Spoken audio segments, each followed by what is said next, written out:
tu sois efficacement béni.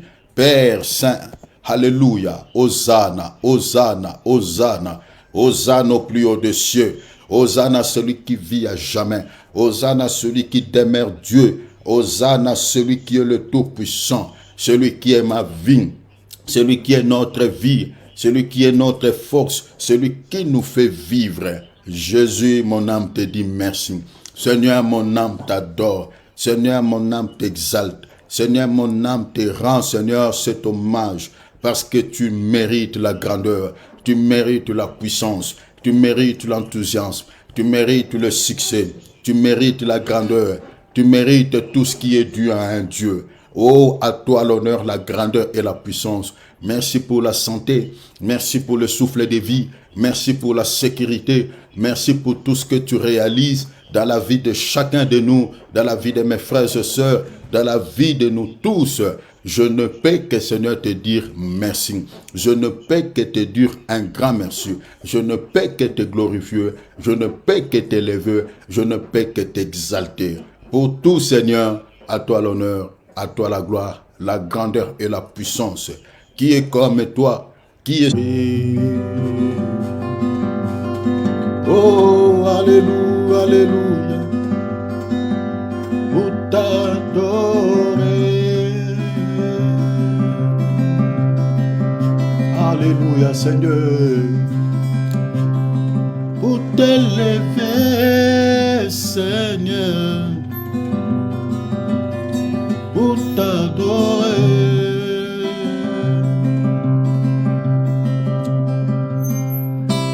Pour t'adorer, Seigneur Jésus, me voici pour toi.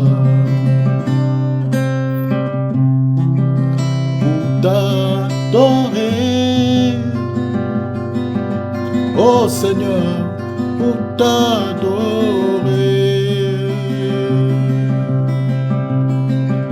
Pour t'élever,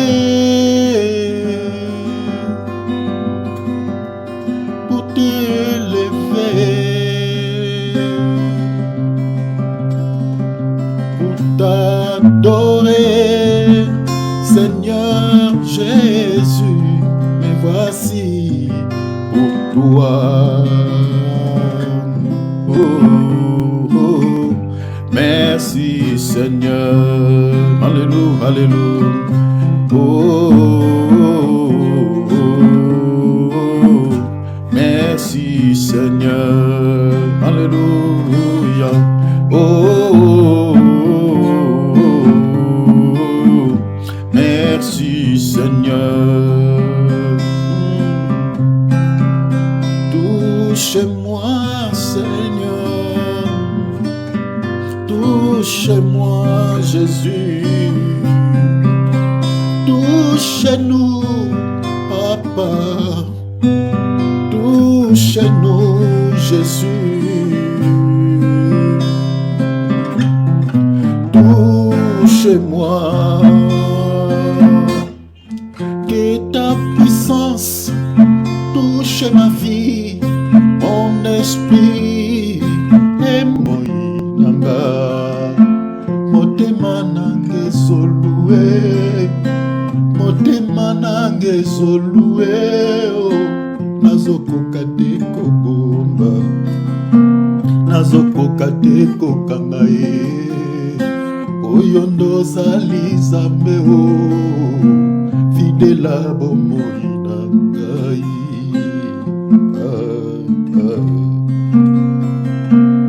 fidèle à bomoi na ngai.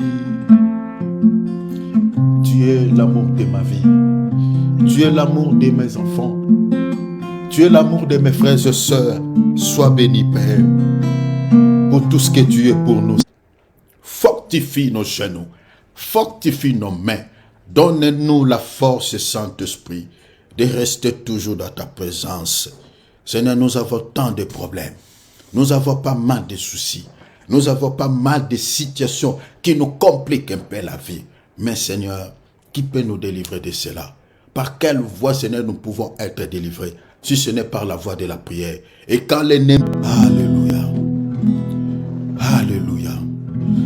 Jésus est mon divin sauveur. Il vint du ciel mourir pour moi. Ressuscité, il me donne la vie.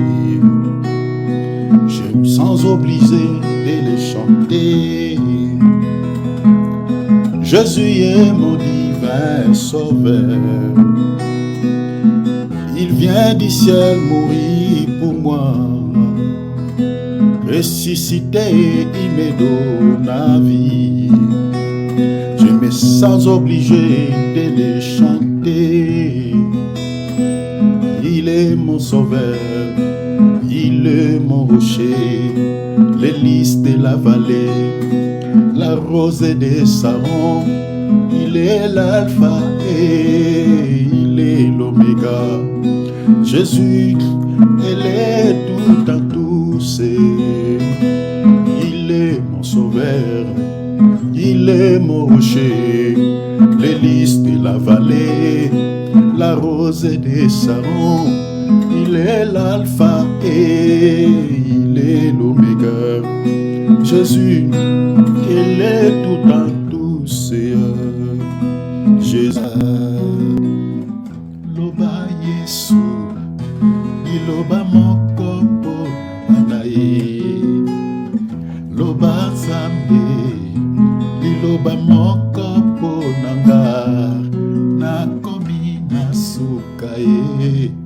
Yesu loba pona nga, nakomi kolenga ye.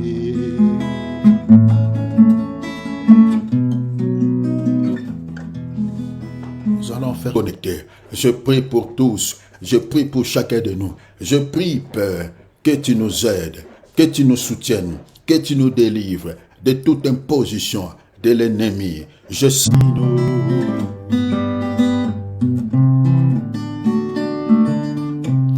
Azali kosala na banganino.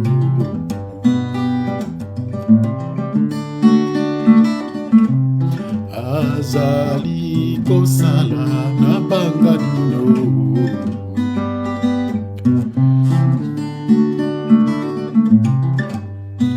Olo elonga nanga eza na yo Yesu, na yonde na bengi Nzambe tata. Yonde mobateli bapate ya Nzambe. Yesu, na yonde na bengami mosantu. Kolo lobiko ya baye bakoganga. Yesu, na yonde na bengami mokitani ya Nzambe na bomoi. Mosungi nanga azali kosala na banganino.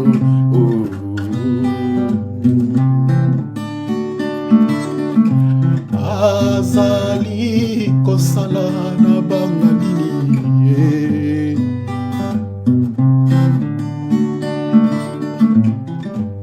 Kola tele minde na nkembo, bikela mobiso bifukama, maseya na ngaza na bomoi. Aina ninga natina nini, ata mabele fungwami, bipana telemi na banga teo, oya simbinga za makasi. Mbo na ye Yesu Kristo, ata mokile boyi kondima, oya lobi nde yango, eko salema ponanga. Mosungi nanga zali kosala na banganino.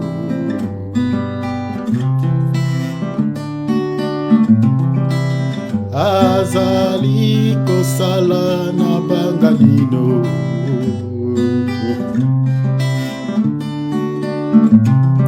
Mosungi nanga telemi kosala na lenga nini.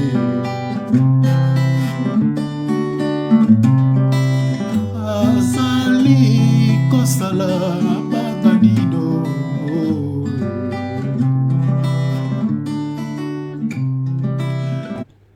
Dieu vous bénisse abondamment. Soyez tous bénis au nom de Jésus-Christ. Prenons nos Bibles, prenons nos calepins. Voilà. Nous voulons partager rapidement la parole. Alléluia. Alléluia. Que le nom du Seigneur soit béni. Que le nom de Jésus, notre Seigneur et Sauveur, soit efficacement béni. De se retrouver encore autour de ce temps de partage, de ce temps de prière. La Bible dit, il est doux et agréable de frères de demeurer ensemble. Je sais que la prière n'est pas toujours facile pour certains. Donc, pour certaines personnes, la prière, c'est tout un corvée. Donc, des programmes comme ceci, beaucoup, c'est un peu compliqué pour eux. Mais la prière, c'est comme un fitness. Quand on fait le sport, quand on travaille le corps, c'est souvent très pénible, c'est compliqué. Il y a certaines personnes qui abandonnent. Mais ceux qui persévèrent vraiment en travaillant, qui persévèrent jusqu'au bout, obtiennent comme résultat quoi? Quelque chose de bien, obtiennent de bons résultats. C'est-à-dire, il y a, voilà, peut-être le perte de poids, s'il était quelqu'un qui avait le surpoids, vous voyez, il aura les résultats comme quoi, le perte de poids et sa santé va redevenir à l'état parfait. Donc, la prière, ça ressemble au fitness, ça ressemble au sport. C'est souvent difficile peut-être à le faire pour certains. C'est difficile, c'est compliqué. Mais le problème, c'est que quand tu persévères, quand tu te donnes cette peine de pouvoir chercher la face de Dieu, c'est la fin qui justifie. Parce que les résultats que tu auras à la fin, ça sera quelque chose de bien. Peut-être longtemps tu étais bloqué dans un domaine donné, mais par la voie de la prière, en cherchant la face de Dieu, tu verras que l'un des 4 matins, le Seigneur peut décanter cette situation et tu peux, voilà, être délivré de ces problématiques. Donc, c'est tellement magnifique, cher enfant de Dieu, de chercher la face de Dieu. C'est tellement bien de chercher la face du Seigneur. Voilà pourquoi nous avons toujours cette habitude de nous inviter à la prière, de chercher la face de Dieu. Parce que tout ce que nous sommes en train de chercher auprès du Seigneur, nous ne pouvons l'obtenir que par la voie de la prière. Si on n'a pas la vie de prière, c'est un peu compliqué pour pouvoir recevoir des solutions. J'ai toujours dit aux gens, Dieu n'est pas Dieu puissant pour les gens qui ne le cherchent pas. Dieu n'est pas puissant pour les gens qui ne prient pas. Il n'est pas puissant. Là, tu vas continuer à murmurer, tu vas continuer à se lamenter, tu vas toujours continuer à pleurnicher, vous voyez, donc à pleurer à tout moment parce que ta situation est toujours telle qu'elle est. Mais pour ceux qui cherchent Dieu, pour ces gens-là, peuvent témoigner la puissance de Dieu, peuvent témoigner l'efficacité de la prière, peuvent témoigner la grandeur de Dieu dans leur vie. Si tu cherches Dieu, tu verras la puissance de Dieu. Si tu continues à prier, à chercher la face de Dieu, d'une manière ou d'une autre, tu témoigneras la puissance de Dieu. Tu verras que Dieu est puissant.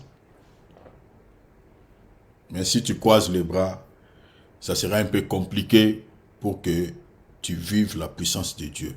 Ça sera un peu compliqué. Comme vous le savez bien, nous sommes en train de partager sur un thème, sur un sujet important. Nous sommes en train de partager sur un thème et puis sur un sous-thème. Notre thème est intitulé « Que chacun de nous examine sa vie chrétienne ». Et notre sous-thème est intitulé « 4 clés indispensables pour qu'une prière soit efficace ». Ça, ce sont 2 sujets que nous sommes en train d'aborder. Je réitère, comme je le fais toujours, je dis que le but de ces sujets ou la raison pour laquelle nous sommes en train d'exploiter ce thème pour que nous puissions faire un examen. Chacun puisse examiner sa vie chrétienne, si elle est en bonne santé ou pas, si elle est telle que la Bible nous demande ou pas. L'examen, j'avais dit que c'est fait au niveau des pensées du cœur. Et le but de cet examen, c'est par rapport à quoi? à notre conduite ou à notre marche, vous comprenez, à notre marche. Donc, c'est-à-dire, quand je parle à notre conduite, comme j'avais dit, c'est par rapport à notre vie.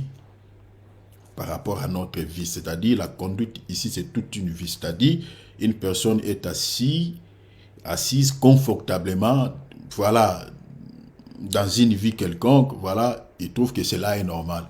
Peut-être il y a certains comportements ou certaines habitudes n'est pas bon ou n'est pas bonne, qui peuvent présenter tout un obstacle ou des barrières quand tu pries.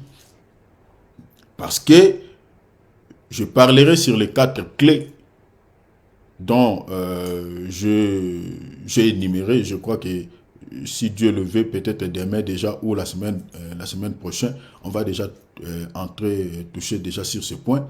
Mais ici, je suis en train de nous faire voir d'abord qu'est-ce qui fait que nos prières ne soient pas efficaces. Qu'est-ce qui peut se présenter comme des obstacles dans la prière? Pendant qu'on prie, pendant qu'on cherche Dieu, qu'est-ce qui peut se présenter comme tout un obstacle ou comme toute une barrière à ta prière ou à nos prières? Nous avions dit que nous devons vérifier nos conduites, voir aussi si nous sommes dans la foi, regarder aussi nos actes. Vous comprenez? Donc, regardez toutes ces choses-là. Si tes œuvres n'est pas bonnes, ça peut aussi, comme j'avais dit, présenter des obstacles dans ta prière. Si tu n'es pas dans la foi ou tu n'as pas la foi, ça peut présenter aussi des obstacles dans la prière. Si ta conduite n'est pas bonne devant le Seigneur, ça peut aussi faire de sorte que ta prière soit inefficace. Donc, il faut regarder cela. Je ne sais pas s'il y a quelqu'un qui manque de faiblesse, mais du moins, il faut qu'on fasse, ou soit faire un effort de pouvoir s'en débarrasser, parce que Dieu est faible devant le mal. Le mal éloigne la présence de Dieu dans nos vies. Ça, il faut comprendre cela. Ésaïe chapitre 59, verset 1er, la Bible dit, ce n'est pas la main de l'Éternel qui est courte pour sauver. De la main, ici, quand je parle de la main, je parle de tout un homme. Il faut comprendre, la main de Dieu, c'est Jésus. Donc, ce n'est pas la main de Dieu qui est courte pour sauver, mais ce sont nos crimes, nos péchés qui mettent une séparation entre nous et notre Dieu. C'est ça ce que la Bible dit. Qui mettent toute une barrière, tout un obstacle entre nous et Dieu. Vous voyez? Ésaïe 59, verset 1er. Donc, il faut que nous puissions comprendre cela. Notre texte de base, verset de base que nous sommes en train d'exploiter, c'est Jérémie chapitre 17, verset 10. Je suis dans la traduction Semeur, la Bible dit, « Moi, l'Éternel, je scrute le cœur, c'est-à-dire je sonde le cœur, j'examine les pensées, je rétribue à chacun à fonction de sa conduite et du fruit de ses actions. » Donc vous comprenez ici, le Seigneur rétribue à chacun à fonction de sa conduite. C'est comme ça que le Seigneur va rétribuer le païen. C'est-à-dire, toutes ces personnes qui mènent une vie en dehors de la parole de Dieu, c'est-à-dire qui mènent une vie de désordre. La Bible dit que le Seigneur va les payer, va les rétribuer à fonction de leur conduite. Toi, tu vis par exemple dans une vie de désordre et tu veux que Dieu puisse te donner de bonnes choses. Dieu le fera comment? Vous savez, c'est facile à comprendre comment Dieu opère ou comment Dieu fonctionne. À un certain moment, je dis que c'est facile, bien que ce n'est pas toujours facile, parce que Dieu est tellement grand. Mais on peut comprendre aussi le fonctionnement de Dieu. Comment? Parce que Dieu a mis tout dans la... Au fait, tout ce qui est écrit dans la parole, Dieu c'est-à-dire, c'est ça ce qu'on voit même dans la nature. C'est-à-dire, Dieu a pris des exemples de la nature pour pouvoir nous expliquer sa pensée, ce qui est écrit dans la Bible. Je suis dans Romains, même chapitre 1, verset 20. Quand tu sèmes, par exemple, les maïs, tu attends récolter quoi? Les maïs. La Bible dit ce qu'un homme aura semé, il le moissonnera. Une personne qui sème l'iniquité, qui vit confortablement dans l'iniquité ou dans le péché en gros, cette personne attend quoi? Attend récolter quoi? Tu sèmes les mal, tu veux récolter les biens, ça ne se fait pas. Ça va contredire la loi de la nature, ça va contredire la loi, donc le principe de la nature ou la loi des semailles et de la récolte. Quand on sème les mal, n'attendez pas récolter les biens. Quand tu sèmes le mal, ce que tu vas récolter en retour, c'est le mal. Une personne qui est correcte devant Dieu, Dieu aussi va marcher avec lui de cette façon. Une personne qui vit dans le désordre, c'est comme ça que Dieu aussi va les rétribuer. Dieu va les traiter de la même manière. C'est pour cela, ici, il est dit, je rétribue à chacun en fonction de sa conduite et du fruit de ses actions. On avait partagé ici, sur Colossiens chapitre 3. On avait vu pas mal de choses ici. La Bible dit ici, donc, vous êtes ressuscités avec Christ, cherchez les choses où? D'en haut. Où Christ est assis à la droite de Dieu. On avait expliqué ces premiers versets que nous sommes morts avec Christ où? Quand? Par l'eau de baptême, et nous sommes ressuscités avec lui. C'est par le baptême que nous mourons, ouais, et que nous ressuscitons avec Christ. Mais la Bible dit, c'est lui qui est mort avec Christ, doit maintenant chercher les choses d'en haut. J'avais expliqué les choses d'en haut, c'est quoi? Les choses d'en haut, c'est tout ce qui est spirituel. Parmi lesquels nous avons la prière, nous avons la méditation de la parole, nous avons l'amour, nous avons, voilà, tout ça, vous voyez, c'est les choses d'en haut. Ce sont des choses qui viennent d'en haut, que le Seigneur nous a léguées. Et tout ce qui est en dehors de la parole, ce sont les choses de la terre. Alors la Bible dit, notre affection doit être les choses d'en haut, pour les choses d'en haut. La Bible dit, affectionnez-vous aux choses d'en haut, et non à celles qui sont sur la terre. J'avais expliqué aussi ces versets, c'est-à-dire notre affection doit être pour les choses d'en haut et non les choses de la terre. C'est-à-dire s'éloigner de tout ce qui est distraction, de tout ce qui est baliverne, de tout ce qui est convoitise, charnel. Donc, c'est débarrasser de tout ça.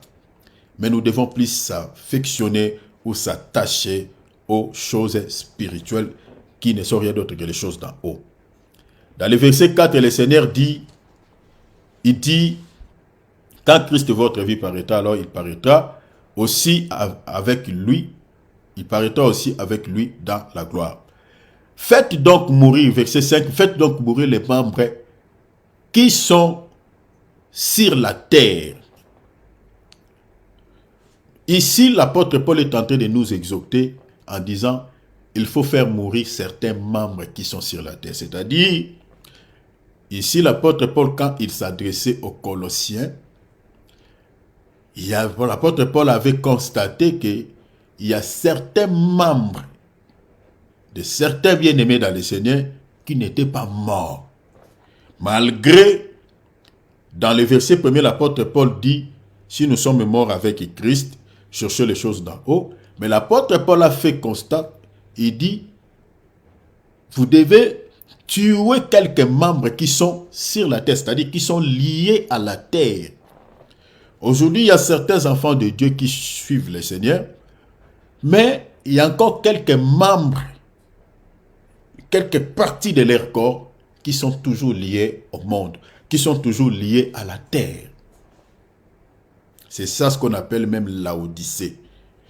Le Seigneur a dit, à reprocher l'Israël, il dit, jusqu'à quand crocherez-vous des deux côtés? C'est ça. C'est-à-dire quelques membres qui sont liés au monde.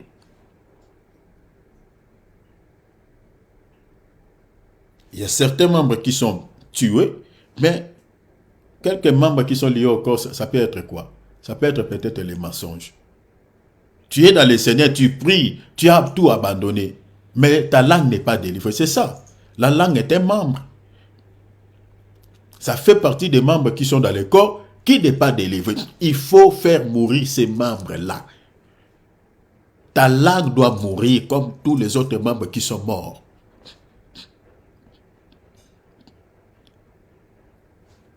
Par exemple, tu étais esclave de regarder des théâtres dans le monde. Tu étais esclave de regarder des séries télévisées dans le monde. Tu es dans le Seigneur, tu es toujours esclave. Pendant que nous sommes en train de prier là, il y a certains bien-aimés qui ne sont pas connectés au programme, mais peut-être ils sont là en train de regarder peut-être des séries télévisées, peut-être charnelles. Donc vous comprenez qu'il y a certains membres dans la vie de certains chrétiens qui ne sont pas morts. Qui ne sont pas morts. Donc, vous voyez la raison pour laquelle nous devons faire l'examen. Tuer certains membres qui ne sont pas morts, mais bien aimés, qui sont encore liés au monde. L'apôtre Paul a donné quelques membres ici. Il dit par exemple l'impudicité. Il y a certains bien-aimés qui courent après les femmes, certaines femmes qui vivent dans l'impudicité, l'impureté. L'apôtre Paul dit les pensions, les mauvais désirs, la cupidité, l'amour de l'argent. Il a cité, la liste est non exhaustive. Il dit c'est à cause de ces choses que la colère de Dieu vient sur le fils de la rébellion. Donc Dieu va déverser au dernier jour sa colère sur le fils de la rébellion. Vous comprenez? Donc le fils de la rébellion, c'est-à-dire ceux qui sont en train de mener cette vie. Parce qu'une personne qui vit dans cette vie de désordre, le Seigneur les considère comme étant tout un rebelle. Il vit dans la rébellion. Et pour cela, ici, la Bible dit, c'est à cause de ces choses que la colère de Dieu va être déversée, vient sur les fils de la rébellion. C'est-à-dire ceux qui vivent dans cette vie de rébellion.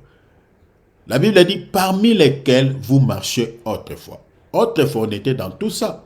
Mais aujourd'hui, on ne peut plus demeurer dans toutes ces choses. Parce que la Bible nous interdit formellement de vivre dans ça. Donc, il faut faire périr tous ces membres qui sont encore sur la terre, qui sont encore liés sur la terre. L'apôtre Paul a relevé quelques membres ici. Il dit, mais maintenant, renoncez à toutes ces choses. Il dit quoi? À la colère. Il y a certains chrétiens qui sont colériques, qui n'ont pas abandonné la colère. Il y a certains chrétiens qui sont comme ça. Colère dans les mondes, colère dans les seigneurs. Ça ne marche pas. La Bible dit renoncer à toutes ces choses. Il faut faire tuer ces membres. Il faut faire périr ces membres qui sont les œuvres de la chair, qui sont les œuvres de la terre. L'animosité, l'apôtre Paul a cité. La méchanceté, la calomnie, aux paroles déshonnêtes, qui pourrait sortir de votre bouche. Toutes ces choses, si vous vous retrouvez dedans, la Bible dit il faut se renoncer à cela. Il faut faire périr ces membres pour que vous soyez agréés. Vous comprenez que si toutes ces choses, ces faiblesses, ces membres ne sont pas délivrés, ça peut présenter comme des barrières, comme des obstacles pendant que vous êtes en train de prier Dieu. Si aujourd'hui, beaucoup de prières ne sont pas exaucées, ou certaines personnes demandent des choses à Dieu et ne reçoivent pas, c'est parce qu'il y a certains membres de leur corps qui ne sont pas encore morts. Comme l'apôtre Paul nous parle ici. C'est-à-dire, il y a certains membres qui continuent à vivre, qui continuent à demeurer dans la vie de certains chrétiens. Donc, nous devons s'examiner et regarder quels sont ces membres qui ne sont pas morts. Et nous devons les faire périr pour que nous menions une vie comme la Bible nous demande. Ainsi, quand nous allons prier, Dieu peut écouter nos prières et nous exaucer. Verset 9, la Bible a dit, ne mentez pas les uns aux autres. Au milieu des chrétiens, vous allez trouver même les mensonges. il y a certains hommes de Dieu qui ne parlent pas la vérité, qui mentent. Vous voyez, certains chrétiens qui vivent dans les mensonges. Rappelez-vous, dans les livres d'Apocalypse chapitre 22, le Seigneur dit, dehors les menteurs. Les menteurs n'hériteront pas le royaume des cieux. Et une personne qui demeure dans les mensonges, déjà cette semence de la chair peut présenter déjà toute une barrière, tout un obstacle déjà dans sa prière quand tu le pries. Parce qu'une personne qui demeure dans les mensonges, quand tu le pries, Dieu n'exaucera pas sa prière. Vous étant dépouillés du vieil homme et de ses œuvres.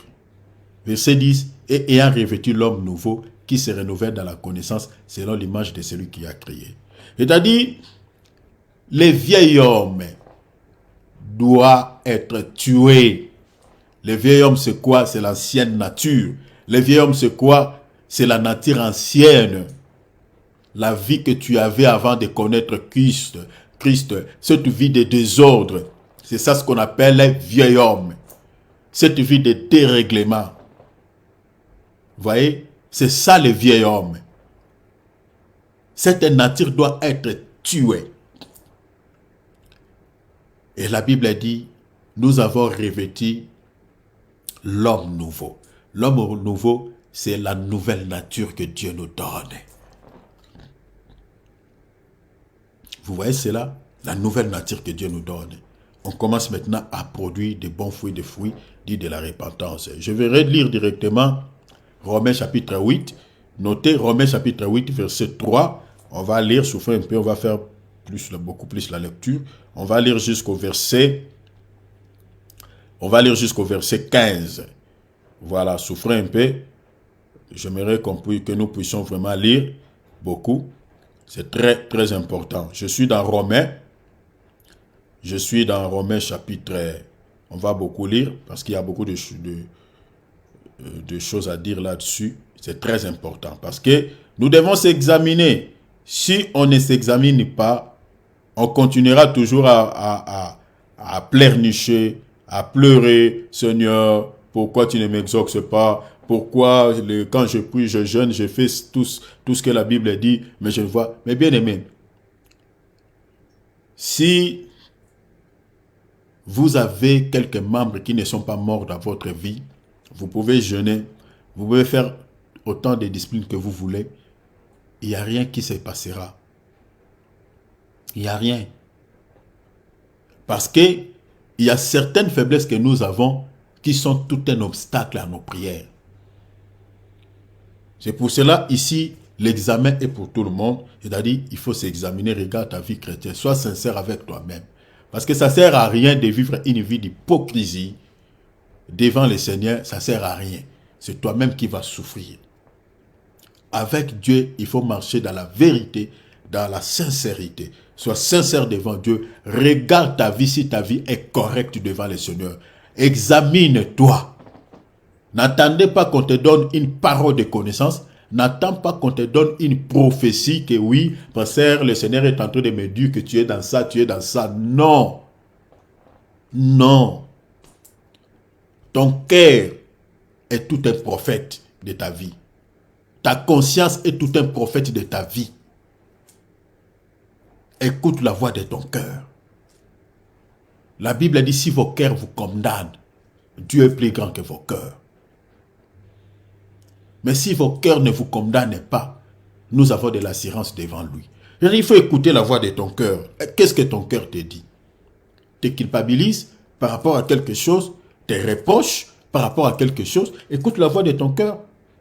Ton cœur est un prophète qui prophétise sur toi, qui te donne une parole de connaissance. N'attendez pas qu'un homme, ou soit par les songes et les visions, Dieu a placé déjà tout un agent dans ton cœur, tout un police, un policier au fait dans ta vie, qui peut te dire ce que tu fais, te reprocher, te condamner, te juger.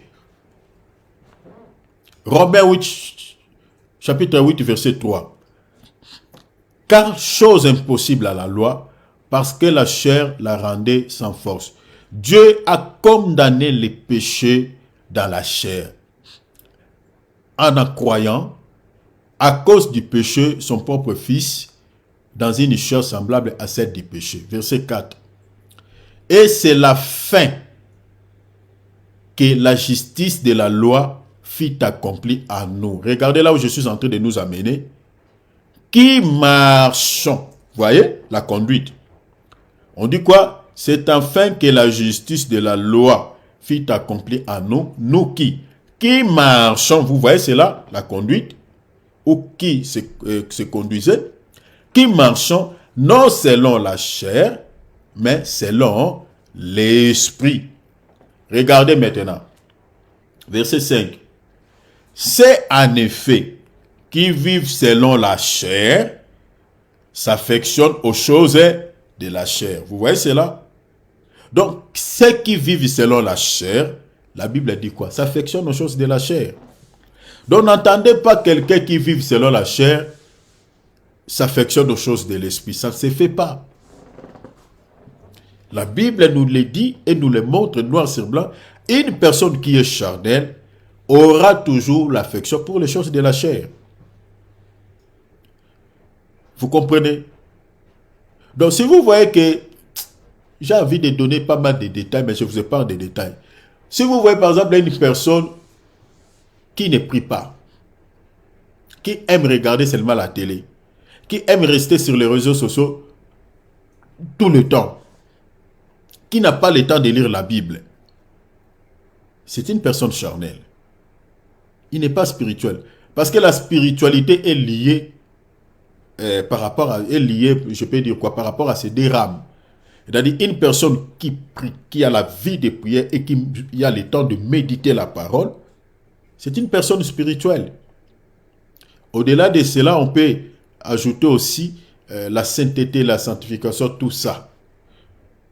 Une personne qui vit dans la droiture, qui vit dans la justice, dans la crainte de notre Seigneur, c'est une personne spirituelle. Mais quand tu n'as pas la vie de prière, tu n'as pas la vie de méditer la parole, à quoi tu es spirituel? Tu n'as que le temps pour tout ce qui est charnel. À quoi tu es spirituel? La Bible dit, c'est en effet qui vivent selon la chair, s'affectionnent aux choses quoi? De la chair. Mais regardez la suite, la Bible dit quoi? Tandis que ceux qui vivent selon l'esprit s'affectionnent aux choses de l'esprit. Donc vous comprenez, une personne qui vit selon l'esprit, la Bible dit, aura l'affection pour les choses de l'esprit. Une personne qui est spirituelle aura que le désir des choses de l'esprit. C'est simple. Mais le verset 6 nous donne un petit détail ici. La Bible dit, et l'affection de la chair, c'est la mort. Vous voyez cela? Et tandis que l'affection de l'esprit, c'est la vie et la paix. Donc une personne charnelle, en fait, c'est quelqu'un qui n'a pas la vie selon Dieu. Vous comprenez cela? Donc une personne qui est charnelle, c'est quelqu'un, selon Dieu, qui n'a pas la vie. Qui n'a pas la vie. Maintenant, une personne qui n'a pas la vie, quand tu le pries, c'est comme un mort qui est en train d'intercéder. N'aura rien. Dieu n'exauce pas la prière des morts. Vous comprenez? Donc, une personne charnelle, sa prière, je peux dire, est une abomination aux yeux de Dieu. C'est comme un mort qui est en train d'intercéder. Regardez dans Luc chapitre 16, verset 19. L'intercession ou la prière de ce monsieur, de cet homme qui était mort. Il était en train de prier Dieu pour qu'il envoie Lazare pour attester ses frères ce qu'il était en train de vivre dans le séjour des morts. Sa prière n'a jamais été exaucée. Dieu n'exauce pas les morts. La Bible dit, celui qui s'affectionne aux choses charnelles, en réalité, devant Dieu, c'est un cadavre, c'est un mort. Et une telle personne, quand tu pries le Seigneur, quand tu se présentes devant le Seigneur, il adresse des prières à Dieu. Le Seigneur ne l'entend pas, ne l'écoute pas. Donc, Ce que nous devons faire, nous devons s'examiner, regarder ce qui te prend plus le temps physiquement. Quand on est charnel, on est loin de Dieu.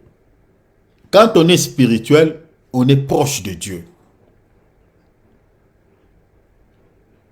Quand on est charnel, on n'a pas la vie selon Dieu. Quand on est spirituel, on a la vie selon Dieu. C'est la Bible, ce n'est pas moi qui l'ai dit. La Bible dit, l'affection de la chair, c'est la mort. Tandis que l'affection de l'esprit, c'est la vie et la paix. Qui nous donne la vie? C'est Jésus, non? Jésus est le chemin et la vie. C'est-à-dire, une personne qui s'affectionne aux choses de l'esprit, Dieu lui donne la vie. Et une telle personne, quand tu le pries, il n'y a pas des obstacles dans sa prière. Dieu ne peut qu'écouter sa voix et exaucer sa requête. Vous comprenez cela? Donc vous comprenez qu'il y a de l'intérêt de pouvoir être un homme spirituel, de pouvoir marcher selon l'esprit, de pouvoir s'affectionner aux choses de l'esprit, et non aux choses charnelles ou aux choses de la terre. C'est très important. Quand on est spirituel, ça plaît au Seigneur. On a la vie. Et quand on prie, Dieu sait que c'est un vivant qui prie. Vous savez, la Bible dit quoi? Ce ne sont pas ceux qui sont descendus dans le séjour des morts ou qui sont morts qui louent le Seigneur, mais c'est les vivants. Et dans Psaume 150, verset 6, la Bible dit que tous ceux qui respirent louent le Seigneur. Tous ceux qui respirent physiquement, oui, on peut dire que tous ceux qui respirent louent le Seigneur. Ceux qui vivent, ceux qui ont le souffle de vie en eux, peuvent aussi louer le Seigneur parce que c'est le Seigneur qui donne le souffle. Mais si on veut vraiment interpréter ces versets dans son contexte, qui sont-ils, ces gens-là qui ont la vie selon Dieu? C'est celui qui a Christ. Celui qui a Christ, c'est celui-là qui respire. 1 Jean chapitre 5, verset 12. Celui qui a le Fils a la vie. Celui qui n'a pas le Fils n'a pas la vie. Donc vous comprenez que celui qui peut louer, c'est celui qui a la vie, qui a Jésus. Donc celui qui n'a pas Jésus, Jésus ne peut pas louer Dieu. Parce que la Bible dit, ce ne sont pas les morts qui louent Dieu. C'est dans Ésaïe quelque part. Ce ne sont pas ceux qui sont descendus dans le séjour des morts qui adorent Dieu. Donc en réalité, louer Dieu ou chanter à l'honneur de Dieu, on le fait dans la prière. En réalité, une personne qui n'a pas la vie selon Dieu, sa prière ne sera jamais exaucée. Tout ce qu'il fait, chanter, louer Dieu, toutes ces demandes, Dieu n'écoute rien. Parce que selon Dieu, il est comme un mort. Pourquoi il est considéré comme un cadavre? Parce qu'il est charnel. Vous comprenez? Il est charnel. Donc quand il y a quelques membres de la terre qui s'attachent encore à nous, chers enfants de Dieu, selon Dieu, on n'a pas la vie. On n'a pas la vie. Donc nous devons fournir des efforts à être des hommes spirituels. Donc voilà la raison pour laquelle il faut s'examiner. Regarde tout autour de toi. Qu'est-ce qui est lié encore à la terre? Quel est ce membre qui n'est pas déconnecté du monde en toi? Quel est ce membre qui n'est pas encore tué en toi? Un membre de la terre. Qu'est-ce qui te prend beaucoup du temps? La journée. C'est la prière, c'est la parole ou ce sont les choses charnelles? Ton cœur le sait. La Bible dit l'affection de la chair, c'est la mort, tandis que l'affection de l'esprit, c'est la vie et la paix. Verset 7. Car l'affection de la chair est inimitié contre Dieu. Vous voyez ça? Inimitié contre Dieu. La Bible dit parce qu'elle ne se soumet pas à la loi de Dieu et qu'elle ne peut même pas. Donc, une personne qui a l'affection, qui s'affectionne aux choses de la terre, qui a l'affection de la chair, en réalité, il est comme un ennemi de Dieu. C'est un ennemi. Frère, cher enfant de Dieu, si tu es ennemi de Dieu, quelle est cette prière que... C'est-à-dire, c'est comme si, vous savez, quand on est ennemi, on ne se parle même pas. On ne se salue pas. Vous avez vu déjà les gens qui sont ennemis, qui se saluent. Des ennemis qui se saluent. Des ennemis qui sont en train de parler. Ça ne se fait pas. Quand on est ennemi, on ne se parle plus. Quand on est ennemi, il n'y a plus la conversion, il n'y a plus de contact. Parce que nous sommes ennemis. Maintenant, il y a certaines personnes qui sont devenues ennemis de Dieu à cause de quoi? À cause de la charnalité. J'ajouterai même par rapport à cette écriture, même Jacques chapitre 4, verset 4. Jacques chapitre 4, verset 4. Regardez ce que Jacques dit. J'aimerais qu'on lise cela. Regardez ce que Jacques dit. Je suis dans Jacques chapitre 4. Parce qu'il y a certaines personnes qui peuvent dire, est-ce que Dieu peut être ennemi de l'homme qu'il a créé? Dieu peut être ennemi de quelqu'un? Oui, oui. Si on est charnel, on n'est pas spirituel, on sera ennemi de Dieu. Je suis dans Jacques chapitre 4. Je vais lire le verset 4e. Regardez ce que dit la Bible. Jacques chapitre 4, verset 4e. Adultère que vous êtes. Ne savez-vous pas ici l'adultère, dans le contexte dont on parle, l'adultère ici, c'est dans le contexte spirituel. Ce n'est pas l'adultère physique, mais c'est dans le contexte spirituel. C'est-à-dire une personne qui est dans le Seigneur, il est aussi en même temps dans le monde, comme je suis en train de dire. C'est-à-dire une personne, il est charnel, en même temps spirituel. L'adultère que vous êtes, ne savez-vous pas que l'amour du monde, vous voyez, l'amour du monde est inimitié contre Dieu. Donc, l'apôtre Paul et Jacques parlent le même langage. Ici, l'apôtre Paul dit quoi dans le verset 7? Il dit, car l'affection de la chair est inimitié contre Dieu. Ici, Jacques dit, l'amour du monde est inimitié contre Dieu. Mais regarde ce que Jacques a dit que l'apôtre Paul n'a pas, Jacques a ajouté que l'apôtre Paul n'a pas ajouté. Jacques dit, celui donc qui veut être ami du monde sera ennemi de Dieu. Vous voyez cela? Donc, en d'autres termes, celui qui est charnel, c'est un ennemi de Dieu. Et quand on est ennemi, il n'y a plus de communication, c'est fini, il n'y a plus de contact. Donc, c'est-à-dire, une personne qui est charnelle, quand tu le pries, Dieu le considère comme un ennemi, il ne parle pas avec lui. Il n'y a pas de contact. Vous avez compris, chers enfants de Dieu? Donc, ce qui se présente comme obstacle dans nos prières, ce sont des choses charnelles. C'est-à-dire, quand on est charnel, on n'est pas spirituel, on se considère comme étant un ennemi de Dieu. Parce que Dieu n'est pas dans la chair. Dieu n'est pas dans la chair, Dieu est contre la charnalité. Dieu aime des personnes, des chrétiens qui sont spirituels, qui mènent une vie spirituelle. Et la vie spirituelle est liée à tout ce que vous connaissez.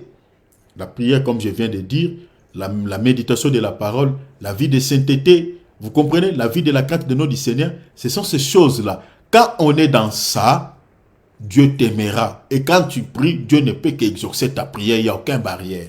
Rappelez-vous par exemple dans la vie de Job, notre bien-aimé. Pourquoi Dieu avait jeté son regard sur Job? Pourquoi Dieu frappait son thorax au sujet de Job?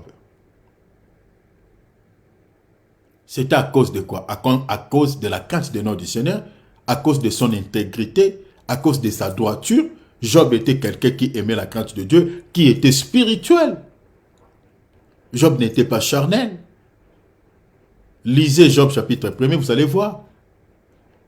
Si vous êtes spirituel, vous avez la crainte de Dieu, vous avez une vie, une vie de prière, vous avez le temps pour pouvoir se communiquer avec Dieu via la prière, le Seigneur t'aimera beaucoup. Il t'aimera beaucoup. Mais si vous n'avez pas tout ça, vous êtes plus charnel, vous êtes devant, le matin jusqu'au soir, devant la télé, devant vos laptops, devant vos natels, sur les réseaux sociaux, vous êtes dans tout ça, Dieu sera contre vous. Dieu sera contre vous. La Bible dit tu seras ennemi de Dieu parce que tu es charnel. C'est pas moi, c'est la Bible. Paul lui dit, je réitère, Romains chapitre 8, verset 7. Car l'affection de la chair est inimitié contre Dieu. Jacques dit, ne savez-vous pas que, il dit quoi? L'adultère que vous êtes, ne savez-vous pas que l'amour du monde est inimitié contre Dieu? C'est lui donc qui veut être ami du monde, sera ennemi de Dieu. C'est ça. Jacques 4, 4. Quand on est lié au monde, on est ennemi de Dieu. Quand on s'attache à la chair, on est ennemi de Dieu. Et quand on est ennemi, il n'y a pas contact. La prière ne peut être exaucée. Quand tu pries, Dieu ne t'écoute pas. Alors, verset 8, la Bible dit, « Or, ceux qui vivent selon la chair ne sauraient plaire à Dieu. » Vous voyez cela? Ceux qui vivent selon la chair ne sauraient plaire à Dieu. Donc, il faut s'examiner, chers enfants de Dieu. Parce qu'aujourd'hui, nous avons des chrétiens, entre guillemets, des noms de religieux. Si tu regardes la vie de ces chrétiens par rapport à la Bible, il n'y a rien à voir. Hors la parole, il est hors la Bible. Tout ce qu'il sait, citer Jésus dans sa bouche, peut-être chanter Jésus, se présenter au jour de culte, point barre. Mais la vie de Dieu, il n'y en a pas. La vie de la parole, il n'y en a pas. Il n'y en a pas. En dehors de l'église, ils sont charnels. La Bible a dit, ceux qui vivent selon la chair ne sauraient plaire à Dieu. Verset 9. Pour vous, le Seigneur s'adresse à toi. Pour vous, toi, vous là.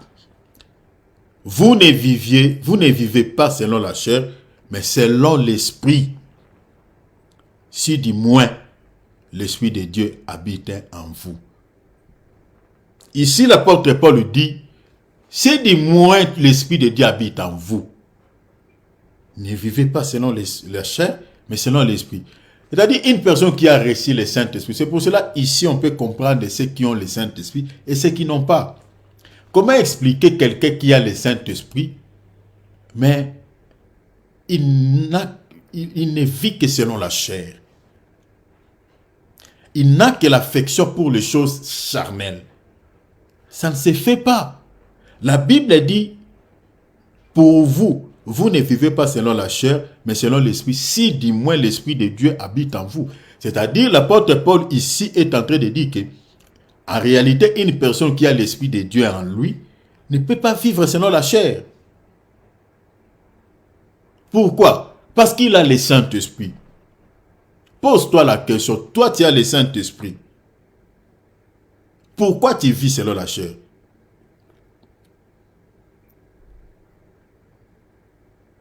Si tu vis selon la chair, ton cœur est toujours lié à la charnalité, aux choses du monde. Tu vis confortablement dans certains péchés. Qu'est-ce qui approuve que tu as l'Esprit de Dieu? En réalité, tu n'as pas l'Esprit de Dieu. Parce que l'Esprit qui t'anime là, l'Esprit qui te pousse tout le temps dans la chair, ce n'est pas l'Esprit du Seigneur. Une personne qui a l'Esprit de Dieu, l'apôtre Paul dit, vous ne vivez pas selon la chair, mais selon l'Esprit, si du moins l'Esprit de Dieu habite en vous. En réalité, c'est-à-dire, si tu as l'Esprit de Dieu, tu ne peux que vivre selon l'Esprit. L'apôtre Paul dit, si quelqu'un n'a pas l'Esprit de Christ, il ne lui appartient pas. Ah! Si une personne n'a pas l'Esprit de Dieu, il ne lui appartient pas. Verset 10. Si Christ est en vous, le corps, il est vrai. Si Christ est mort à cause du péché. Vous voyez cela? Donc, c'est-à-dire, si une personne, Christ vit en lui, la Bible dit son corps est vrai. Et son corps est mort. En réalité, son corps physique là, sur le plan spirituel, est mort à cause du péché. Et vous avez expliqué ici, un mort Même si on le chicote, il ne réagit pas. Même si on l'insulte, il ne répond pas. Une femme peut porter une mini-jupe, il passe par devant un cadavre qui est mort, voilà. Un cadavre qui est mort, un homme, voilà. Je parle d'un homme qui est mort. Une femme se déshabille là. Le cadavre va faire quoi? Ne réagira pas. Vous comprenez? L'exemple que je vous avais donné. Mais si vous voyez par exemple quelqu'un qui est mort dans le Seigneur, il répond aussi par les insultes. C'est-à-dire quand on l'insulte, lui aussi l'insulte. Celui-là n'est pas mort. Celui-là n'est pas mort. Vous voyez un frère qui continue à demeurer. Quand une femme passe, il tourne son cou comme un ventilateur, un ventilateur, et il regarde comme ça, il est séduit. Ça, ce n'est pas un mort. Une personne qui est morte dans le Seigneur ne peut plus vivre dans ça. Ne peut plus continuer à se comporter comme ça. Parce que tu es mort. La Bible dit, si Christ habite en vous, le corps est vrai, est mort à cause du péché. Nous sommes déjà des morts sur le plan spirituel. Tout ce qui est convoitise charnelle, ça ne nous intéresse plus. Mais pose-toi la question, est-ce que tu es réellement mort en Christ? Si tu es mort en Christ, mais pourquoi tu as encore les désirs de la chair? Pourquoi tu as encore en toi les affections de la chair? Ce message n'est pas pour condamner, mais c'est pour s'examiner et demander l'aide auprès de Dieu. Parce que souvent, quand on prêche de tels messages, certaines personnes se culpabilisent, ils voient comme si on les condamne. On ne te condamne pas, mais on est en train de te faire voir pour que tu comprennes que la vie charnelle que tu es en train de vivre crée une sorte d'ennemi, d'inimitié entre toi et Dieu. Et si nous sommes réellement morts avec Christ, nous devons vivre selon l'esprit et non selon la chair. Pourquoi? Parce que quand on vit selon la chair présente tout un obstacle dans nos prières. La porte du ciel est fermée. Les bénédictions de Dieu ne couleront pas sur nos têtes. Parce qu'il y a tout un obstacle devant toi. La Bible dit, je suis dans le verset 10, mais l'esprit est vie à cause de la justice. Verset 11. Et si l'esprit de celui qui a ressuscité Jésus d'entre les morts habite en vous, le Saint-Esprit, celui qui a ressuscité Christ d'entre les morts rendra aussi la vie à vos corps mortels par son esprit qui habite en vous. La Bible ici nous exhorte que ça peut y arriver que nous n'avons pas la vie. Peut-être à cause de certains péchés. Mais si du moins le don que le Seigneur nous a fait, le don que le Seigneur nous a donné, qui est le Saint-Esprit, et qu'il est en nous, l'Esprit là, qui a rendu la vie au corps de notre Seigneur Sauveur Jésus-Christ, peut aussi redonner la vie à nos corps mortels, peut aussi nous ressusciter. Parce qu'il y a bien des enfants de Dieu, certains chrétiens, sur le plan spirituel, n'ont plus la vie. Une personne qui n'a plus la vie de prière, selon Dieu, c'est un mort. Ce n'est pas moi qui le dis, c'est la Bible. Si vous lisez dans, je crois dans Ephésiens 4, l'apôtre Paul dit, réveille-toi, toi qui dors, réveille-toi parmi les morts, et Christ t'éclairera. Il y a certaines personnes qui sont frappées par le sommeil spirituel. Le sommeil spirituel, ça peut être la perte de la vie de prière, ça peut être la perte de la méditation. Quand vous n'avez plus ce dévi, vous comprenez, en réalité, vous êtes tombé dans un profond sommeil sur le plan spirituel. Vous êtes mort.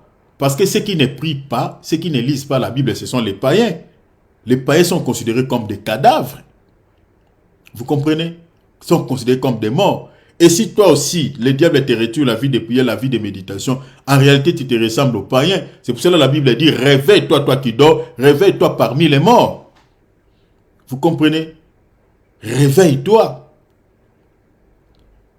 Le Saint-Esprit est là. Vous savez, avant que le Saint-Esprit abandonne le corps d'une personne, il y a au moins 3 étapes qui se passent. Quand on demeure dans une vie charnelle, sans la prière, sans la méditation, on se laisse traîner par la chair. La chair. Le Saint-Esprit, la première étape, le Saint-Esprit est affligé, triste. Si on ne revient pas vite dans la présence de Dieu, on continue à persister dans le mal, on continue à persister dans la charnalité, l'esprit est éteint. Ici, je suis dans Éphésiens d'abord, chapitre 4. Vous pouvez lire, je crois, le verset 30. La Bible dit, n'attristez pas l'Esprit de Dieu qui est en vous. Si vous commencez à partir du verset 26, vous allez voir par rapport à quoi l'apôtre Paul dit, n'attristez pas le Saint-Esprit. C'est par rapport au péché, par rapport à la chair. Et dans 1 Thessaloniciens chapitre 5, je crois, verset 19 ou 20, la Bible dit quoi? Quand on n'a pas le discernement, de distinguer ce qui est bon et ce qui est mauvais, où on se laisse traîner par des choses, par le mal, l'esprit est éteint. La Bible dit quoi? N'éteignez pas l'esprit de Dieu. Donc si quelqu'un continue à demeurer dans le mal, l'esprit s'éteint. S'il n'y a pas toujours la repentance, la personne demeure encore, se plonge encore profondément dans les sommets spirituels, dans les péchés, sans la prière, sans la repentance, sans la méditation. La troisième étape peut être l'esprit est ôté. Apocalypse chapitre 2, verset 5. L'esprit est ôté. Et ici, l'esprit est ôté, c'est fini. Il n'y a plus la repentance. L'esprit est ôté. Voilà pourquoi, chers enfants de Dieu, il ne faut pas se laisser traîner par la chair, parce que quand on se laisse traîner par la chair, on n'a pas la vie. Romains le dit, Romains 8, on n'a pas la vie. On n'a pas la vie. La Bible dit, si l'esprit de celui qui a ressuscité Jésus d'entre les morts habite en vous, celui qui a ressuscité Christ d'entre les morts rendra aussi la vie à vos corps mortels. C'est-à-dire, quand l'esprit est attristé, quand l'esprit est éteint, et qu'il n'est pas encore ôté, et qu'il est toujours là, malgré qu'il est affligé, malgré qu'il est éteint, il y a encore la possibilité de les ranimer. Comme l'apôtre Paul dit à Timothée, ranimer les dons que tu avais reçus par l'imposition des mains. Les dons dont il est question dans ce livre de Timothée, il est question du Saint-Esprit parce que le Saint-Esprit nous est donné comme don. Vous comprenez? Donc, quand on se laisse traîner par les profonds sommeils, sur le plan spirituel, si tu avais déjà reçu le Saint-Esprit ne partira pas directement, il est là. Mais il est attristé, il est éteint. Il peut être réanimé ou ranimé s'il y a la repentance, si on revient au pied du Seigneur Jésus-Christ. Voilà pourquoi la Bible dit, si l'esprit de celui qui a résisté Jésus d'entre les morts habite en vous et qu'il est toujours là, c'est lui qui a résisté Christ, c'est-à-dire le Saint-Esprit d'entre les morts, rendra aussi la vie à vos corps mortels. C'est-à-dire, tu n'avais plus la vie parce que tu étais devenu charnel, parce que l'affection de la chair, c'est la mort. Et comme l'esprit est là, malgré il est attristé, malgré il est éteint, parce que quand l'esprit est éteint, on n'a plus la vie. Mais il y a la possibilité de ranimer l'esprit pour que l'esprit te redonne encore la vie. Il y a la possibilité. Voilà pourquoi vous comprenez que nous sommes vraiment au temps de la grâce. Un chrétien peut tomber dans un péché, peut tomber dans l'impudicité. Le Saint-Esprit ne va pas quitter son corps ou l'abandonner directement. Il sera attristé, il sera éteint, il va être éteint. Parce que vous allez se sentir des remords, des culpabilités. Voilà, tout ça. Et l'esprit est là, mais l'esprit ne se manifeste plus comme avant. Mais s'il y a la repentance sincère, la conversion, et qu'on retourne vers le Seigneur, l'esprit peut être réanimé, il peut encore nous redonner la vie qu'on avait perdue quand on était dans la chair, quand on était, on s'éloignait de Dieu. Verset 12. Ainsi donc, frères, nous sommes point redevables à la chair pour vivre selon la chair. Vous voyez cela? 13. Si vous vivez selon la chair, vous mourrez. La Bible a dit, vous mourrez, vous n'aurez pas la vie. Mais si par l'Esprit, vous faites mourir, l'apôtre Paul reprend ce qu'il avait dit dans Colossiens. Il dit, mais si, verset 13, mais si par l'Esprit, vous faites mourir les actions du corps. Donc ici, il est question de faire tuer toutes les actions du corps. Quelles sont ces actions? Colossiens chapitre 3, chapitre 5, je crois. Hein? Je vous ai donné tout à l'heure là. Colossiens chapitre 3 plutôt. Lisez à partir du verset 5. Faites mourir les membres qui sont sur la terre. Ce sont ces actions-là, l'impudicité, les mensonges, toutes ces choses. Il faut les faire périr. Toi qui me suis, tu connais ta faiblesse. Tu connais les faiblesses dont tu as. Faites mourir faites mourir toutes ces actions pour que tu vives. Quand tu vas te présenter devant Dieu dans la prière, afin que pour pouvoir, en fait, le Seigneur pour pouvoir t'exaucer, en fait, exaucer tes requêtes, exaucer tes prières. Parce que quand on est dans la chair, on vit selon la chair présente une barrière dans la prière. La Bible a dit, car tous ceux qui sont conduits par l'Esprit de Dieu sont fils de Dieu. On ne se conduit pas seul. Dans la vie chrétienne, on se conduit plus seul comme on se conduisait dans le monde. Parce que quand on était dans le monde avant de connaître Christ, on s'est laissé conduire nous-mêmes par nos propres pensées. Mais maintenant, étant en Christ, on ne se conduit plus seul. On se laisse conduire par l'Esprit de Dieu. Et quand on est conduit par le Saint-Esprit, là, on est enfant de Dieu, on est fils de Dieu. Vous voyez? Être conduit par l'Esprit de Dieu, quand on est spirituel, quand on se laisse, quand nous avons l'affection pour les choses spirituelles, là, c'est l'Esprit qui nous conduit, qui nous dirige. C'est-à-dire, quand on vit, on mène une vie conformément à la parole. C'est ça, être conduit par l'Esprit de Dieu. Quand on examine nos vies à la parole, là, on est conduit par l'Esprit de Dieu.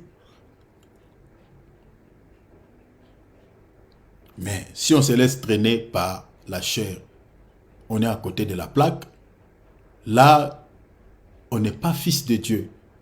Parce que la Bible dit, ceux qui sont conduits par l'Esprit sont fils. C'est-à-dire, en d'autres termes, ceux qui ne sont pas conduits par l'Esprit de Dieu ne sont pas fils de Dieu. Pose-toi la question si c'est le Saint-Esprit qui te conduit, si c'est le Saint-Esprit qui te dirige, ou c'est un autre esprit.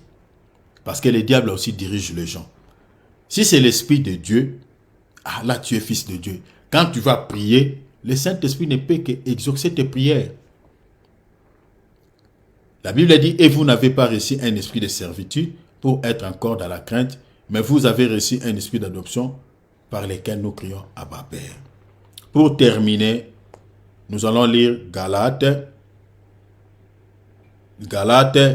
chapitre, on va terminer dans Galates chapitre 5, on va lire les versets 16, souffrez un peu, le verset 16 jusqu'au verset 25.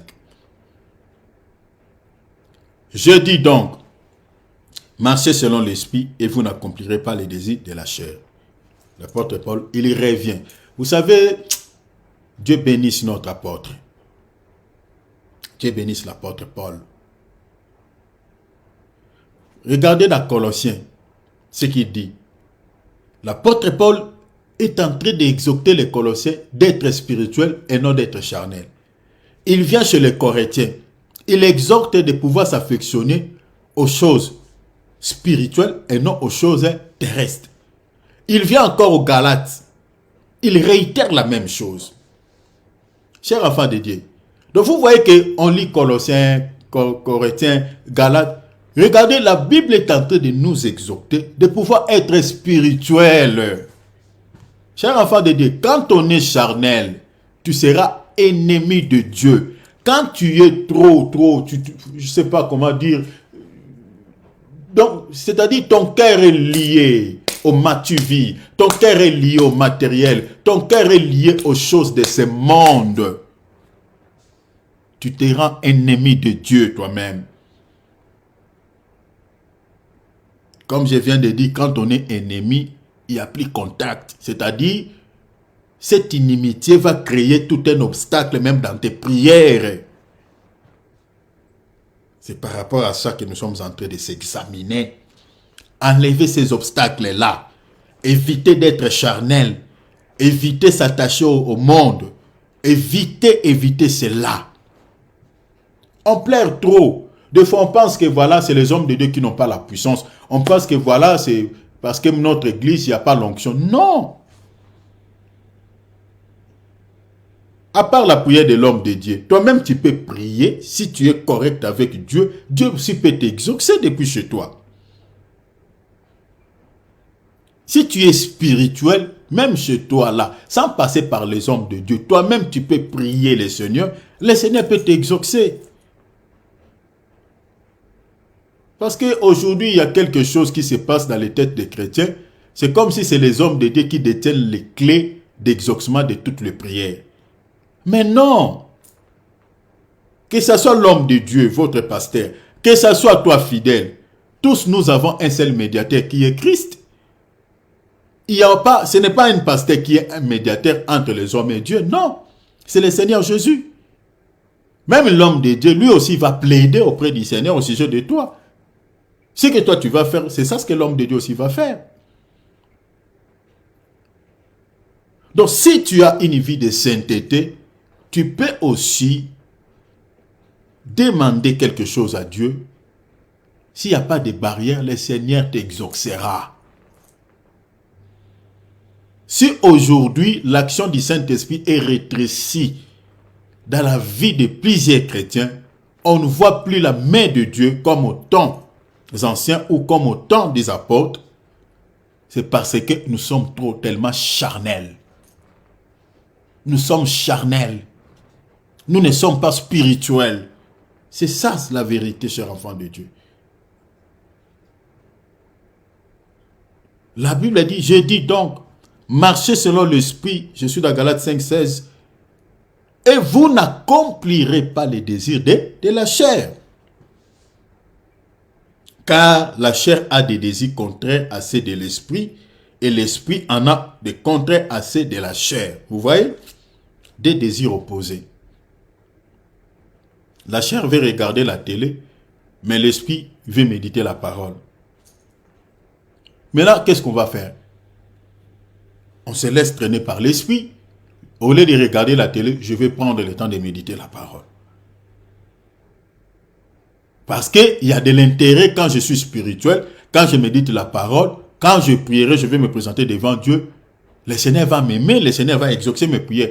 Mais si j'abandonne de lire la Bible, au lieu de méditer la parole, au lieu de prendre le temps de prier, moi je passe tout mon temps sur la télé. Quand je vais me présenter devant le Seigneur, là, étant charnel, déjà là, ça présente. C'est pour cela qu'il faut toujours avoir cet esprit de repentance. Quand on est trop charnel, quand tu te présentes devant Dieu, il faut demander pardon et demander à Dieu de pouvoir changer votre cœur. Que votre cœur soit transformé.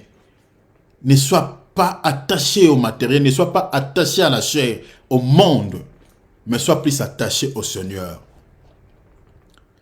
Verset 19, la Bible dit, les désirs de la chair, la Bible dit, la chair a des désirs contraires à ceux de l'esprit, et l'esprit en a des contraires à ceux de la chair. Ils sont opposés entre eux, afin que vous ne fassiez point ce que vous voudriez.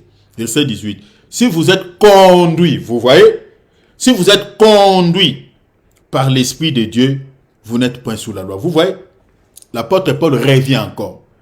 Or, dans Romains, il dit, tous ceux qui sont conduits par l'Esprit de Dieu. Vous voyez? Ici, on dit encore, si vous êtes conduits. Mais bien aimé, il faut se laisser être conduit par l'Esprit de Dieu. Pour plaire à Dieu.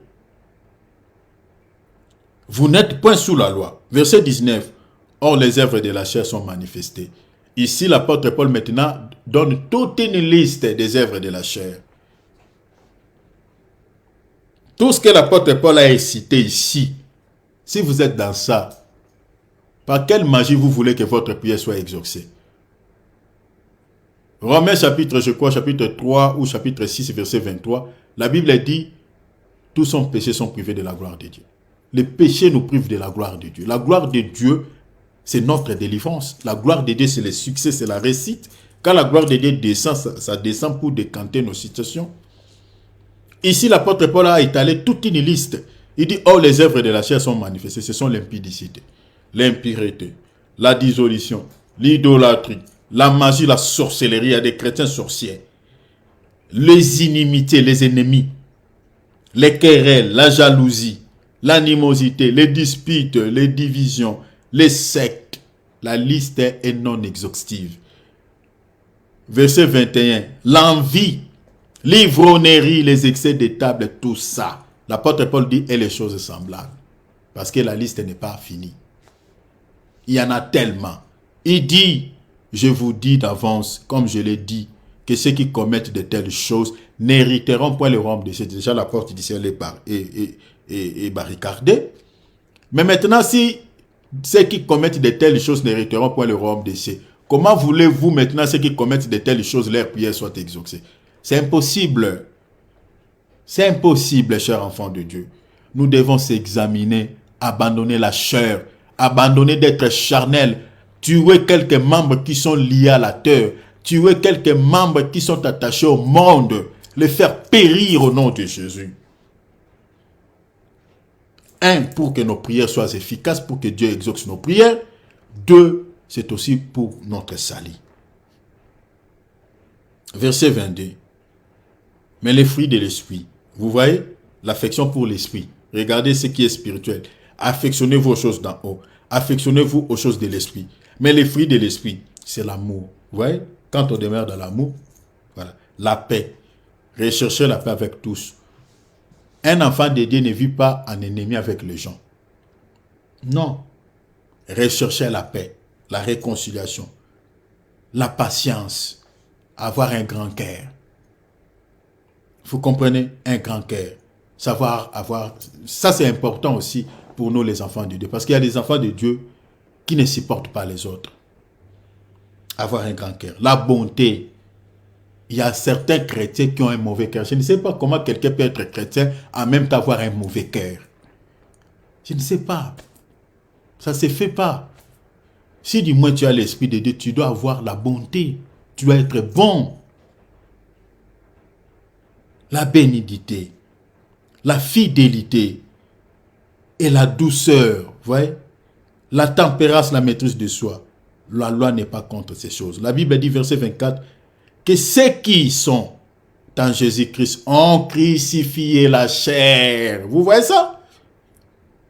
Si du moins tu es vraiment en Christ, comment tu es encore charnel? Ici, je vois même certains hommes de Dieu qui sont charnels.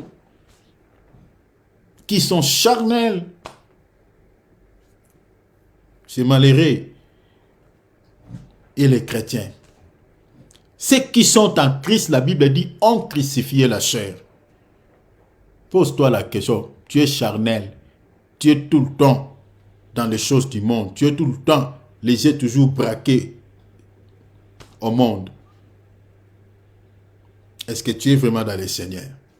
Parce que ceux qui sont dans le Seigneur, ceux qui sont en Jésus-Christ, la Bible dit, ont crucifié la chair. Et toi, tu as crucifié ta chair. Si ta chair n'est pas crucifiée, ta prière ne sera pas efficace. Je te dis devant le Seigneur, ta prière ne sera pas efficace. Quand tu pries, Dieu peut ou ne pas t'exaucer. On crucifiait la chair avec ses passions et ses désirs. Verset 25, je termine par ici. Si nous vivons selon l'esprit, marchons aussi selon l'esprit. Vous voyez cela? Si nous vivons selon l'esprit, marchons aussi selon l'esprit. Vous comprenez? Je termine ici. Galates 6, 4, la Bible dit que chacun examine ses propres actions. Et alors, il aura sujet de se glorifier pour lui seul et non par rapport à autrui. Que chacun examine quoi? Ses propres actions ou ses propres actes. Alors, il aura sujet à se glorifier pour lui seul et non par rapport à autrui. Parce qu'aujourd'hui, il y a des chrétiens qui sont spécialistes à regarder la vie des autres. Et lui, pourquoi lui il a fait ça? Donc, certaines personnes viennent dans l'église, quand il y a moindre souci ou il y a un bien-aimé qui a commis quelque chose, tout ça, lui, ça devient tout un problème. Il peut même quitter l'église. Ah, dans cette église-là, il y a ça. Et les gens, d'ailleurs, les gens font ça.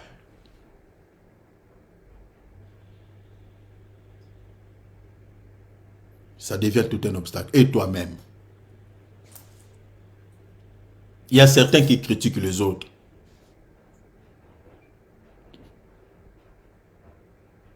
Dans les assemblées. La Bible dit que chacun doit examiner ses propres actions. Examine tes propres œuvres. Examine les fruits que toi tu dégages. Quels sont les fruits que tu dégages? L'examen doit se faire par rapport à ça. Examine-toi.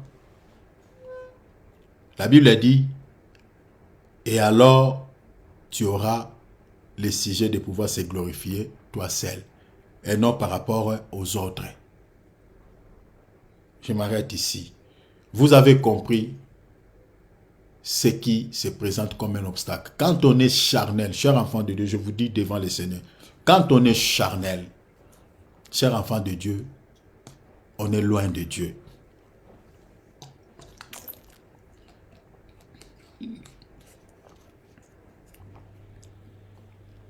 On est loin de Dieu. Examine-toi. Qu'est-ce qui peut se présenter comme une barrière, comme un obstacle dans la prière, pendant que nous allons prier là, ou pendant que tu pries? Quels sont ces membres qui sont liés à la terre, qui sont liés au monde, des membres qui ne sont pas encore morts en toi? Consciencieusement, quand tu t'examines, tu dis, par rapport à ce que l'évangéliste vient de dire, moi, ces membres ici, c'est ça qui peut être un obstacle dans mes prières. Ces membres ici, c'est ça ce qui peut être toute une barrière dans mes prières. Seigneur, aidez-moi à se débarrasser de cette faiblesse. Aidez-moi, Seigneur, à pouvoir abandonner cette faiblesse. Parce que nous voulons que le Seigneur nous exauce. Nous voulons que le Seigneur puisse nous délivrer dans certains domaines. Nous voulons vivre à la main de Dieu. Mais qu'est-ce qui fait que nos prières ne soient pas efficaces? Parce qu'on jeûne, on prie. Mais des fois, il y a peu de résultats. Des fois, Dieu ne dit rien. Des fois, Dieu est muet. Des fois, il n'y a aucun signe. Il n'y a aucun exaucement. Qu'est-ce qui cloche? Qu'est-ce qui cloche? Examinons-nous. La Bible dit que chacun examine ses propres actions. Quels sont les fruits que tu dégages? Examine-toi. S'il y a des soucis, s'il y a quelques membres qui ne sont pas délivrés en toi, demande l'aide de Dieu. Demande au Seigneur de pouvoir te secourir, te délivrer, que ces membres-là qui sont attachés au monde soient tués. Que tu sois un homme spirituel, un homme charnel. Que tu sois un chrétien spirituel, un homme charnel. Prions le Seigneur, demandons l'aide de Dieu. Seigneur, ouvrons nos micros. Père, je sais, tu nous as parlé, Seigneur, cet après-midi. Tu nous as parlé, le roi de gloire. Tu nous as parlé, notre Père. Nous avons compris que, Seigneur, il y a certains membres, Seigneur, qui sont en nous, qui sont attachés au monde, qui sont attachés à la terre, ô Père, qui se présente comme toute une barrière, qui se présente comme tout un obstacle à nos prières. Mais Seigneur, nous sommes venus au pied de la croix. Tu nous as tous interpellés. Même moi-même, tu m'as interpellé. Si je dis que ce n'est point de faiblesse, je suis un menteur, mon père. Nous sommes tous concernés, Seigneur, à ces messages. Et nous venons auprès de toi. Toi, les potiers, Seigneur, passe-nous à la tour. Enlève-nous tous les scories. Enlève-nous, Seigneur, tout ce qui se présente comme obstacle à nos prières. Délivre-nous de ces membres qui sont liés à la terre. Délivre tes fils. Délivre tes filles. Délivre-nous au nom de Jésus. Au nom de Jésus, Père de la charnalité, délivre-nous, Seigneur, de tout ce qui est charnel, de tout ce qui est du monde, de tout ce qui est vie. Seigneur, change nos cœurs. Change nos cœurs. Que nos cœurs ne s'affectionnent plus au monde. Nos cœurs ne s'affectionnent plus aux choses de la terre. Mais nos cœurs se détournent du monde, se détournent de la convoitise, se détournent de tout ce qui est charnel, se détournent, Seigneur, de tout ce qui n'honore pas ton nom. Que nos cœurs, Seigneur, s'attachent, s'affectionnent à l'esprit, s'affectionnent à ce qui est spirituel. Au nom de Jésus-Christ. Ô notre Dieu, ô notre Roi, ô notre Seigneur, tu nous as parlé. Tu nous as parlé. Tu nous as parlé. Et qui peut nous délivrer de la charnalité? Qui peut nous délivrer, Seigneur, du monde? Qui peut nous délivrer de certains péchés qui s'accrochent encore à nous? Qui peut nous délivrer, Seigneur, de la chair? Si ce n'est que toi, notre Dieu. Si ce n'est que toi, notre Père. Si ce n'est que toi, notre Seigneur.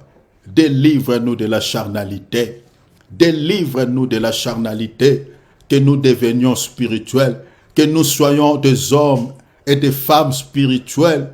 Parce que la Bible déclare, ceux qui sont charnels ne sauraient plaire à Dieu. Ceux qui vivent selon la chair s'affectionnent aux choses de la chair.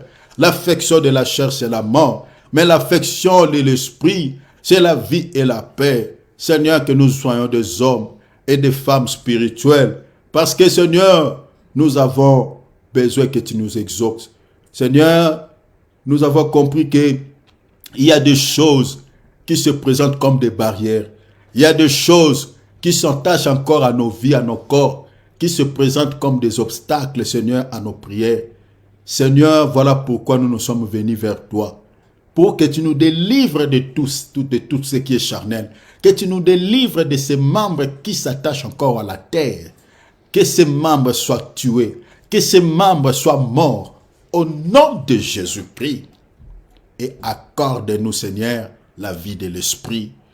Car tu as dit, marchez selon l'esprit. Et vous n'accomplirez pas les désirs de la chair. Que nous ayons la vie de jeûne. Que nous ayons la vie de méditation. Que nous ayons la vie de la crainte du nom du Seigneur. Que nous soyons des hommes et des femmes spirituels. Quand nous allons se présenter devant toi, afin que le ciel s'ouvre et que les bénédictions coulent sur nos vies, coulent sur nos têtes. Au nom de Jésus, oh mon Dieu, moi je sais, le vouloir et le faire viennent de toi. Ce n'est pas par hasard, Seigneur, tu as voulu que nous puissions parler, Seigneur, de ce sujet. Parce que, Seigneur, on se lamente trop, on se demande trop, on se pose tellement de questions. Seigneur, pour savoir pourquoi Dieu ne nous a pas exaucés, pourquoi Dieu ne nous répond-il pas. Seigneur, on ne se rend pas compte de certaines faiblesses qui se présentent comme des barrières. Voilà pourquoi nous sommes venus au pied de la croix. Pardonne-nous et accorde-nous la force d'abandonner tout ce qui est charnel, de s'éloigner de tout ce qui est charnel, de tout ce qui est de la chair, de toute action charnelle, au nom de Jésus. Oh Seigneur, aidez-nous. Aidez-nous. Aidez-nous. Aidez-nous. Oh Rabaraba Shadara. Yendere Bashindarabashi. Alléluia. Aidez-moi, Seigneur, à marcher toujours tout près de toi, tout près de toi.